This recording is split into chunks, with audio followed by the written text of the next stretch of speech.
Eh bien bonjour à toutes et à tous, ici The Marvelman. Aujourd'hui on se retrouve pour ce 28e récap de Marvel News. Donc je fais le récap de toutes les news Marvel qu'on a eu dans la semaine. C'est parti.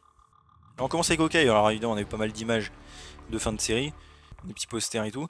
On a aussi, bon encore une fois, je rappelle à chaque fois mais on le savait déjà, Vincent D'Onofrio, qui joue évidemment le Cade qui est revenu, qui joue le même Cade que dans Daredevil, celui du MCU. Et l'acteur a lui-même officialisé, encore une fois même si on le savait déjà, qu'il jouait bien le même personnage que dans Daredevil, que c'était la même version. Il a bien dit que la première chose qu'ils ont fait quand ils sont arrivés sur le tournage de Hawkeye, ce soit les scénaristes, les producteurs, c'est comment respecter le canon de Daredevil. Donc voilà, même si, encore une fois, ça a toujours été le cas et ça n'a jamais été décanonisé, l'acteur a reconfirmé que Daredevil est bien canon, et que dans toutes les séries MCU le sont. Et après ça, un des réalisateurs de la série a encore reconfirmé que c'était bien le même Fisk. Aussi, Vincent D'Onofrio a aussi dit qu'il était très triste à l'époque qu'il n'y ait pas eu de Daredevil saison 4, car il pensait qu'il y avait pas mal de choses à faire.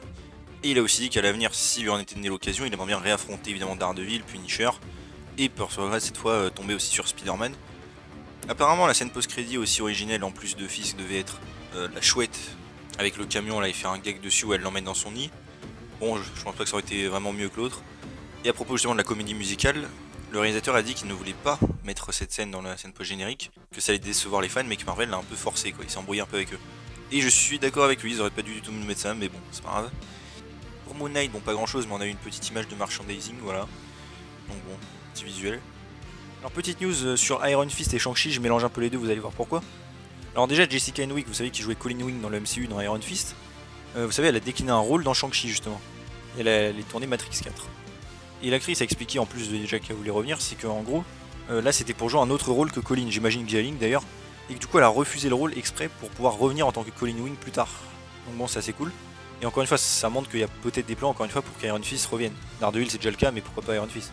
Et en lien plutôt avec Shang-Chi cette fois, c'est l'acteur Simu Liu qui a dit que pour la suite, il ne verrait pas Shang-Chi et Katie se mettre en couple, parce qu'il y avait des rumeurs qui disaient ça, donc bon, on verra. Aussi un peu en lien avec Luke Cage, c'est Simone Missy qui a interprété Miss Knight, qui a dit que si elle revenait, elle aimerait bien que les fans redesignent son bras, voilà, qu'elle ait un nouveau design. Pour Ant-Man and the Wasp Quantumania, on a eu une rumeur que les médias ont très vite transformé en désinformation, c'est qu'apparemment un personnage déjà paru dans Agent of Shield apparaîtrait dans le film, et qu'il serait joué par un autre acteur et ne mentionnerait pas la série. Alors, si c'était le cas, de toute manière, ça ne décanoniserait en rien Agent of Shield, hein, des trucs comme ça on a déjà dans le MCU, il n'y a qu'à voir l'incroyable Hulk par exemple, et en l'occurrence, non, j'ai vérifié, cette rumeur s'avère un peu fausse, enfin pas tout à fait vraie, c'est juste qu'il y a un personnage qui s'appelle Krillard dans les comics. Apparemment, ce personnage apparaîtrait dans Ant-Man et serait joué par Bill Murray. Et il ne serait même pas appelé comme ça d'ailleurs. Et en fait, dans Agent of Shield, il y avait un autre personnage qui ne s'appelait pas non plus Krillard, mais c'est un personnage inspiré par lui, hein, bien sûr, qui était déjà apparu dans la saison 5 pendant un épisode dans un rôle extrêmement mineur, plus un caméo.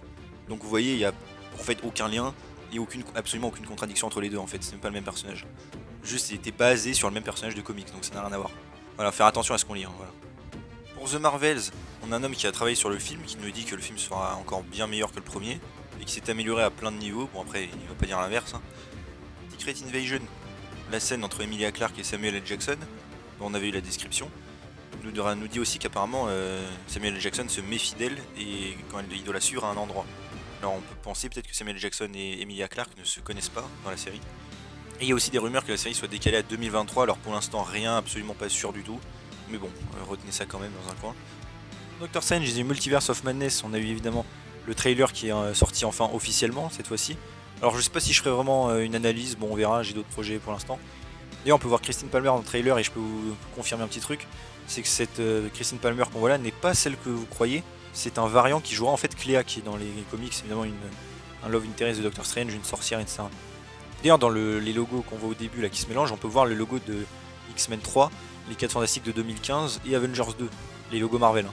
Évidemment un petit clin d'œil vu que pas mal de ces personnages vont apparaître dans le film. On a aussi une petite image du Sanctum Sanctorum brisé, donc à voir ce que ce sera. Aussi alors petite rumeur, c'est apparemment le Hulk de 2003, donc joué par Eric Bana, apparaîtrait dans le film, mais il ne pourrait pas se transformer à la suite des événements de son film. Alors bon, c'est déjà cool de le revoir, mais bon après Marvel Studios apparemment déteste tellement Hulk, même un Hulk d'une dimension n'a pas le droit de se transformer en vrai Hulk, dommage. Et aussi pareil, autre rumeur, les 4 fantastiques qu'on verrait dans le film seraient apparemment bien ceux de l'époque de 2005 et 2007. Et en vrai je suis content, j'aimais énormément ces versions, donc voilà. Et aussi attention, toujours avec Doctor Strange 2, il y a un nouveau leak du film qui je pense est très fiable, qui est un peu fuité, donc faites attention. Et il y en a aussi un pour un épisode de What If, de la saison 2 apparemment. Pour Spider-Man No Way Home, bon évidemment encore une fois d'autres sources encore nouvelles nous disent que Sony veut absolument réunir les 3 Spider-Man le plus vite possible à nouveau. Bon c'était évident hein, mais voilà. Et aussi une autre source dit bien que apparemment Spider-Man 4 avec Tobey Maguire est aussi en préparation. Encore une fois bon on verra dans l'avenir mais ça me paraît tout à fait probable. Tom Holland a aussi un petit peu parlé aussi de son plaisir d'avoir pu jouer avec Tobey Maguire, Andrew Garfield et Charlie Cox, donc Daredevil. On a aussi apparemment Kraven qui devrait apparaître dans des projets futurs de Marvel Studios, donc j'imagine un Spider-Man 4 avec Tom Holland, ce sera assez évident. On a aussi Marissa Tomei, donc qui joue Tante May, qui a dit qu'à la base, il y avait eu une idée qu'elle soit en couple avec une femme dans ce film. Alors bon, je trouve l'idée un peu chelou, pour remplacer Ben. Et que d'ailleurs, elle aurait été jouée par Amy Pascal, vous savez, qui travaille chez Sony et tout. Bon, je trouve ça un petit peu bizarre, mais ok. Aussi pour le film, Amy Pascal et Kevin Feige font campagne pour que le film participe aux Oscars. Surtout même pour les effets visuels, alors vraiment je trouve c'est aberrant de faire ça, le film ne mérite rien du tout, objectivement je parle. Mais bon. Apparemment, alors bon, il paraît que le Punisher, donc joué par John Bertal, hein, le Punisher du MCU, devrait peut-être revenir dans un projet lié à Spider-Man, donc j'imagine un Spider-Man 4, 5, à voir. Avant qu'il ait de nouveau aussi son propre projet solo, un peu comme Daredevil qui aura sans doute un revival. Après il faut qu'il soit violent, hein, parce que si c'est pour nous faire comme un peu comme Fils dans Hawkeye et tout ça, non merci. Et même John Bertal a dit qu'il ne reviendrait pas de toute manière si c'était bridé ou tout ça. Aussi apparemment autre rumeur, c'est Sony qui voudrait Anya Taylor-Joy, l'actrice, très bonne actrice d'ailleurs, pour jouer la chatte noire, donc Black Cat. Alors bon c'est qu'une rumeur hein, mais pourquoi pas. Puis vu son âge en plus elle correspondrait peut-être bien avec Tom Holland, donc ouais, pourquoi pas. C'est pas la première que j'aurais pensé mais vas-y. Et aussi le film a aussi enfin franchi la barre des 1 milliard au box-office, 1 milliard 54 millions pour être précis à l'heure actuelle. Donc bon bah énorme succès hein. Aussi dernière petite rumeur. Donc comme je dis à chaque fois, hein, Tobey Maguire et Andrew Garfield vont a priori revenir, hein, c'est quasi sûr, surtout vu le succès là du film. Pour Tobey Maguire apparemment, donc d'autres rumeurs redisent encore qu'il aurait bien son Spider-Man 4. Alors j'imagine, enfin j'espère surtout avec Sam Raimi évidemment, et surtout qu'on leur laisse carte blanche. Plus Tobey devrait revenir éventuellement d'autres projets, pourquoi pas Doctor Strange 2, moi je suppose, hein, et peut-être d'autres. Et pour Andrew Garfield, donc à propos d'Amazing Spider-Man 3, les dernières rumeurs que j'ai vues parlent plutôt, pas d'Amazing Spider-Man 3, mais plutôt de Venom 3 avec Andrew Garfield. Et que donc Andrew Garfield affronte Venom dans Venom 3, mais qui soit du point de vue de Venom. Et honnêtement, je suis pas vraiment fan de l'idée parce que déjà, il mérite d'avoir son propre film solo. Et surtout, je n'ai vraiment pas envie qu'il rencontre cette version de Venom, cette version de Venom qui pour moi est très mauvaise. Surtout qu'on sait qu'en plus Venom était prévu dans les Amazing Spider-Man et il était chez Oscorp. Il y avait des scènes coupées avec lui. Donc vraiment, je n'aime pas vraiment cette idée. Et ça rejoint d'ailleurs ce que j'avais dit, que j'imagine bien qu'il va affronter, enfin, à l'époque je pensais que ce serait Tom Holland qui affronterait donc le Venom de Sony dans son propre film, genre Venom 3, et qu'après il s'associe, imaginons, contre un autre ennemi comme Toxin, qui était utilisé dans Venom 2, et que donc Toxin fasse le rôle que Carnage était censé faire, enfin bref, c'est un peu n'importe quoi. Tiens aussi, petite anecdote que je trouve assez marrante sur le film, c'est apparemment Willem Dafoe apparaissait pas mal sur le tournage en mode un peu fou avec sa voix de bouffon vert, et voilà, les gens savaient jamais s'il était sérieux ou pas, et voilà, donc c'est une anecdote que je trouvais marrante, et c'est vraiment un bon acteur, quoi. Pour la série Spider-Man Freshman Year, donc vous savez, le préquel qui se passera dans le MCU pour montrer comment il a eu ses pouvoirs. Il y a la production et les storyboards de la série qui commenceront à peu près en janvier, la production.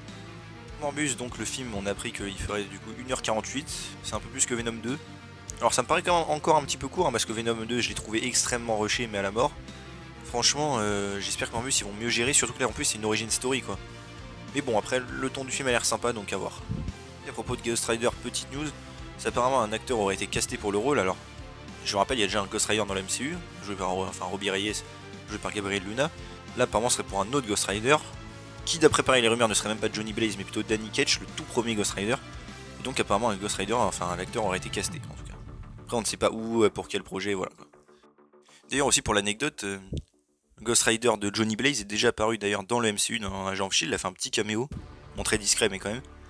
D'ailleurs après cette news il y a aussi l'acteur Norman Reedus de Walking Dead qui avait déjà parlé de pouvoir jouer Ghost Rider, qui redit encore qu'il aimerait énormément le jouer, tout ça, qui fait de la spéculation un peu quoi. Donc bon, à voir. Hein. Pour Werewolf by Night, donc vous savez ce Halloween spécial qui sortira sur Disney+, sur un loup-garou. Apparemment il y a le personnage hybride vampire loup-garou, qui est Nina Price, qui devrait peut-être faire une apparition et avoir un rôle dedans, bon on verra. Aussi apparemment il y aura un projet en préparation sur les Annihilators, donc cette équipe cosmique. Bon, après c'est pas encore annoncé du tout, hein, mais voilà, rumeur sur ça. Et avec évidemment le surfeur d'argent dans l'équipe, hein, la source le redit. Donc pourquoi pas, hein, à voir. Aussi à propos de projet, apparemment, Marvel Studios aurait encore 21 projets qui n'auraient pas du tout été annoncés. Alors oui, il y en a certains qu'on connaît déjà officieux, mais ça fait quand même pas mal. Et sans compter évidemment les projets de Sony, genre Morbius, Venom 3, tout ça. C'est quand même beaucoup. Après moi comme je dis toujours, la quantité c'est pas forcément une qualité, mais bon, à voir. Hein. Aussi concernant un nouveau projet de Disney+, c'est Michael Giacchino qui fait de la musique principalement, devrait apparemment réaliser un projet pour Disney+. Donc j'imagine un court-métrage ou une série. Un projet inconnu. Hein. Et voilà, c'est déjà tout pour ce 29e récap de Marvel News. J'espère que ça vous a plu. Si c'est le cas, n'hésitez pas à vous abonner, liker, commenter, partager, activer la cloche. Et on se retrouve bientôt pour une nouvelle vidéo. Salut tout le monde.